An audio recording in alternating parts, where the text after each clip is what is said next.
Tramps are precarious little creatures, quite timid in nature, yet sexually deviant as well. They do tend to like to tramps around Albany, plucking little berries off trees, and also Catherine.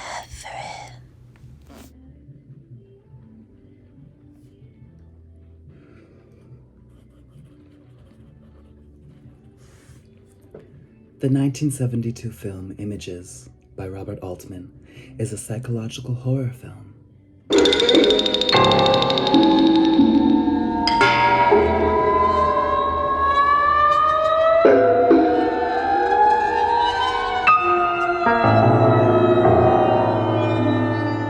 Starring Susanna York and some other men who do not understand her. Not like I do. So yes, today we're talking about Robert Altman's Images, a lesser-known film in the canon, but one that is highly underrated, and definitely worth your time. So overall, this film has a very brooding, unknowing, yet comforting, sublime feeling, kind of like going to your grandmother's house. On the beautiful countryside of, I think it's Dublin, somewhere like that, we get vast landscapes of rolling hills, trees. It seems like it's fall, which is the perfect time to watch this. This was actually my second viewing. I watched it last night. And upon my second watch, it was actually very, very fulfilling. And it held up. It held up to the nth degree. So basically it's following Miss Catherine, who is a schizophrenic woman. I did not know this on my first watch, but it's definitely apparent in the second viewing when you go in knowing, oh, this woman has, you know, some mental stuff that she's dealing with. It definitely becomes something that is apparent and makes more sense, because the first time I watched this, stuff was happening and I didn't really know what was going on, but when you go in knowing the synopsis, then I think you're a little bit more fulfilled. And even though you know that she deals with this stuff, it's kind of like you as the viewer do not know exactly what is the real from the imaginary. It kind of melds into one another. It kind of morphs into one another, and it's perfect. I do think it gives, at best, a display of what it could be like dealing with that condition. It creates a very palpable display of what it could be like for an individual. Of course, it is theatrical, and I mean, it is a film, it is cinema, but I do think it does quite a good job at showing how reality in the mind could be at play. It also shows Miss Catherine as a very, you know, imaginary character. She is someone who is creative and quite poetic in her writing.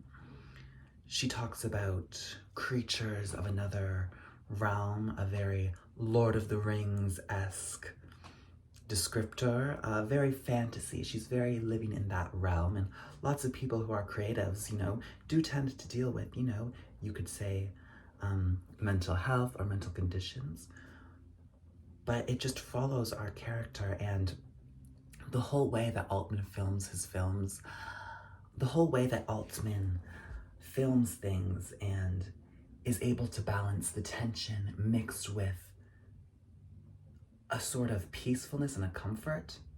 This character, she is quite bewildered at everything that's going on, but on the same turn, she wakes up the next day and she seems fine again. And I think it is an interesting way of, you know, displaying such things. So throughout the movie, we get to know her husband, who is, he's interesting. He likes to say, Jesus Christ, God damn it, every minute or so. I don't know, he says it a lot in this movie. And it's like, okay, sir, calm down, calm down. He tends to be kind of just a burden to our main girlie, who is ultimately the icon of this movie. Yes, she be going through strife and she be going through confusion, but she also be going through serving in the forest. Miss Susanna York, we see her walking through the forest. She often goes to the wooded areas and the nature to escape from that house, which is holding a sort of smog or fog or smoke, as we see in the beginning when fire is lit and smoke fills the air. It might be symbolism for lots of stuff is about to go down there and her mind is going to be clouded.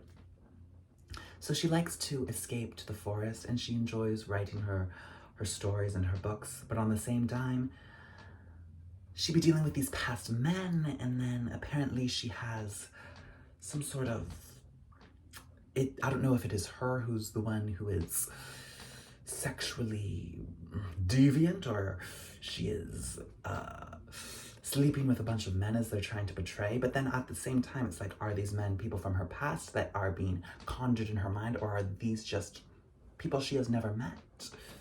That's something I love about this film, is we don't get any, things aren't wrapped up in a perfect bow, but we get to think and imagine, and that's the thing about Altman films, especially if we're talking about Three Women. That film really leaves things up for your own interpretation and for your imagination to run wild with it. And he does a great job at that.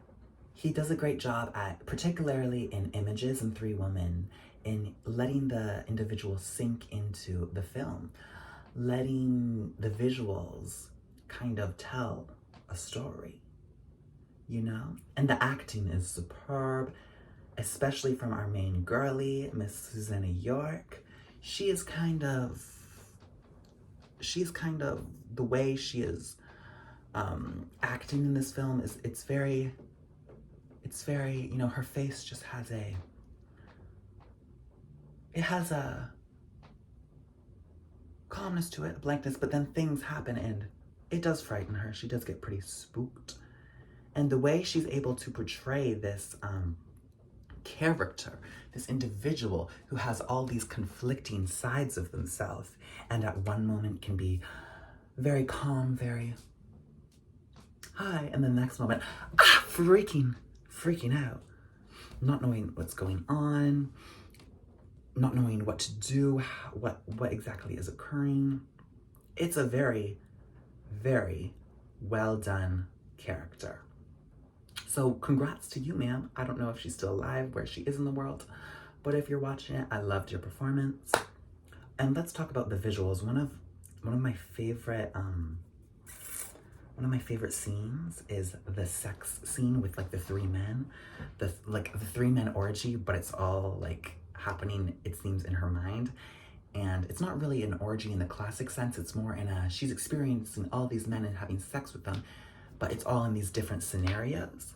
And the way it is filmed with the trickling in the glass and the water, and it's kind of obscuring the sexual act, and everything is morphing into each other. It's just, all I have to say is that when Robert Altman has a leading woman or women in his film, he just is really able to tell a great story. I mean, I'm not really a big fan of, I guess, the male-centric films he does, like MASH. I was not really the biggest fan. Or what's another one that's kind of male-centric? Like his ones that he's like celebrated mostly for are like MASH and Nashville, which are fine, but I honestly think he really does shine, in my point of view. The ones that I am drawn towards are these more esoteric, these more, dream state, these more falling through the earth, these very imaginative stories, these very, like, you're just slipping away into this dream state realm. But he's also able to serve comedy up on a dime with these characters. He's able to serve comedy up in a film that is very, has dark aspects, but also very light, airy, calming. I'm tramping through the forest. This is a very calming film to watch, surprisingly.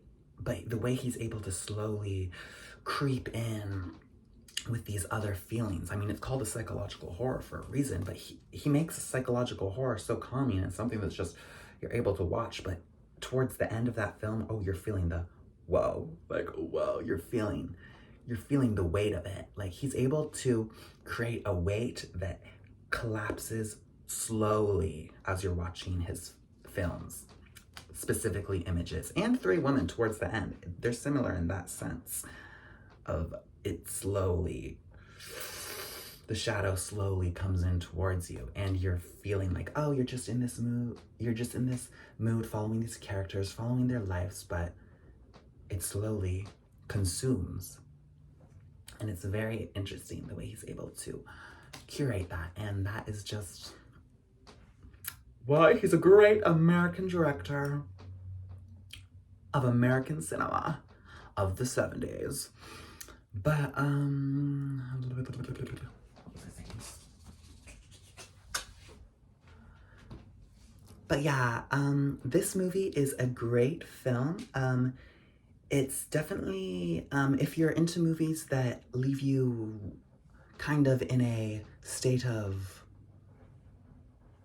if you like movies where you can basically just sit down, watch it and let it wash over you, let the energy come over you, not really have things told to you or explained to you what are happening, then this is a good film for you to watch. If you like performances that are very dynamic and have so many facets to them, then you're going to enjoy this.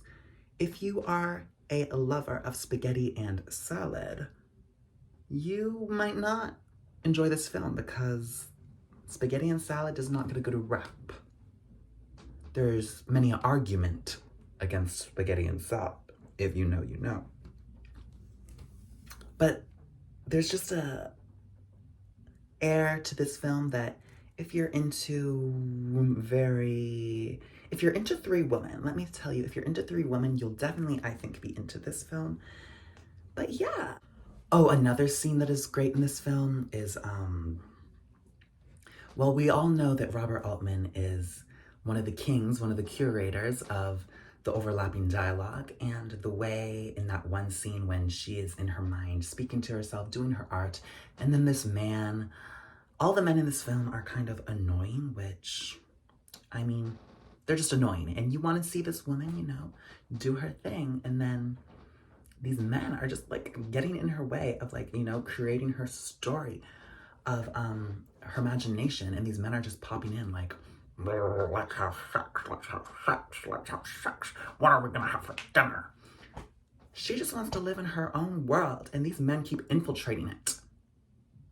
And it's annoying. And at the end, she gets her revenge. No, but one of the aspects, like I was saying, is that scene where it's that man talking and she is trying to write her story, she's thinking, and it's the overlapping dialogue, and then the way characters switch in and out from one another is very interesting and very just, you know, surprising, and it leads for just a very fulfilling film that you don't really know exactly what's happening, but towards the end you're like, whoa, whoa, wow, and you just think, and then towards the end of that film, when she's driving through that car with that smile on her face, subtle yet there, it's just a great film. She ate, all the actors ate, but the men ate too. The men were great as well, but they were annoying her. Like, every single man in this movie was just all up in her grill, all up in her space, and I honestly just hope that towards the end of that movie, she was able to drive off into the night as a woman free from that. And hopefully she sells her book and she becomes a New York Times bestseller. That's my little review of Robert Altman's Images. I definitely give it a 10 out of 10, a 5 stars, whatever your ranking wants to be. I would definitely give it a great rating, and yeah, I definitely recommend.